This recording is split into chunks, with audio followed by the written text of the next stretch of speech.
Just a quick video today. I just want to talk about the adapter lenses you can buy. As you can see, that's a Vivitar X43 lens. Now they come in various strengths, ranging from X42 to X45. Now that is wide angle, straight wide angle, which means it'll get more in the shot than you would typically get. The X factor, the lower the number, the more you get in shot. So an X45, which I would consider a standard of what wide angle is, you can go down to about X43 or possibly X42. Beyond that point, the lens starts to bend lines, and a wide angle adapter lens suddenly becomes fisheye, even if it's very minor. The lower your number, the more dramatic the fisheye becomes. Now Optega do a 0.1 fisheye lens, which is quite expensive. I think it's around £200, which is basically like that. It's absolutely huge, and you can probably get 80 to 90% of a room in shot. Literally, it's that dramatic. However, if you do go outside and try and use it, just keep in mind that lens flare could be a problem. And they do range in strengths, ranging from, as I said, that 0.1 all the way up to probably 0.41 or 42. And then you start getting into, after that, the wide angle lenses, where they try and avoid bending of straight lines. So generally an X45 shouldn't really bend any lines, and it's a good lens to have. But just keep that in mind.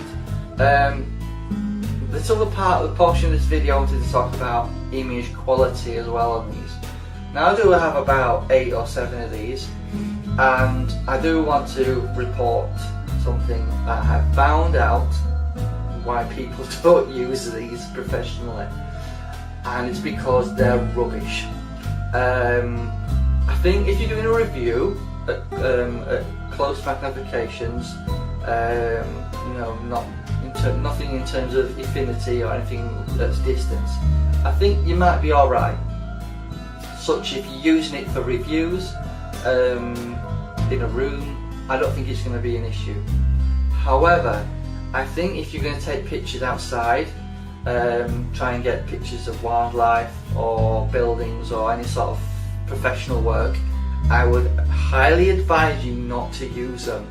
Now what I noticed is this portion of the screen here and here, when I was using it outside, now you can check that exact review that I did, where I've actually put these lenses on for you to see. I will put a link in the description for you guys to actually have a look at that video, because I would recommend it. But what you're seeing is here and here, it's very soft, out of focus, to such a degree is it's unusable.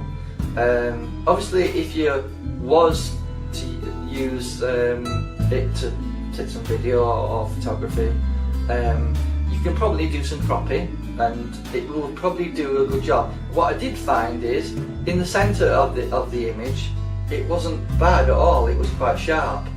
What I did find is, beyond this part of the actual image and here, it started to get soft and really bad here.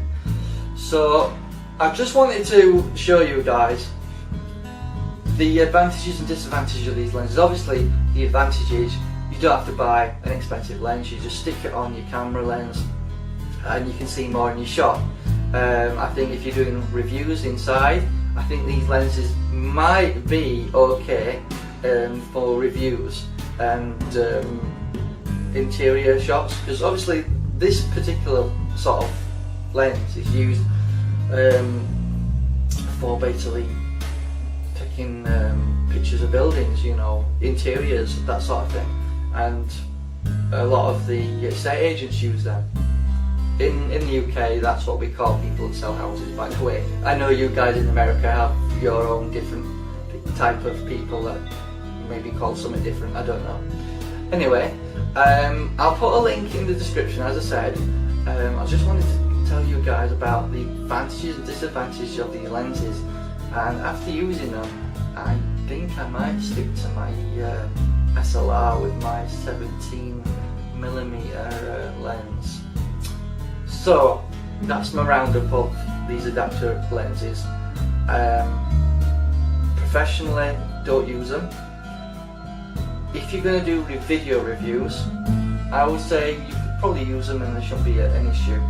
I suspect these lenses are not very good at distance. Anyway, that's my roundup of the difference between these lenses, and there wasn't a lot of information out there when I was looking into buying these in terms of the strengths of what an X factor meant, you know, and what was the difference between the wide angle X and the fisheye X and where they crossed over. So I hope this video has been informative, because you know, it gives you the answers that I didn't have. So as I said, your typical wide angle will be X45. You can go a bit lower than that, but not much, before it becomes a fisheye lens. Your fisheye lenses tend to range between 0.1 up to 0.35. That's your typical range of fisheye, but obviously it gets milder and milder, the effect, the further up you go, up to X, probably X42, 43, roughly. Anyway, that's my roundup of these adapter lenses. I hope it's been helpful, and thank you for watching.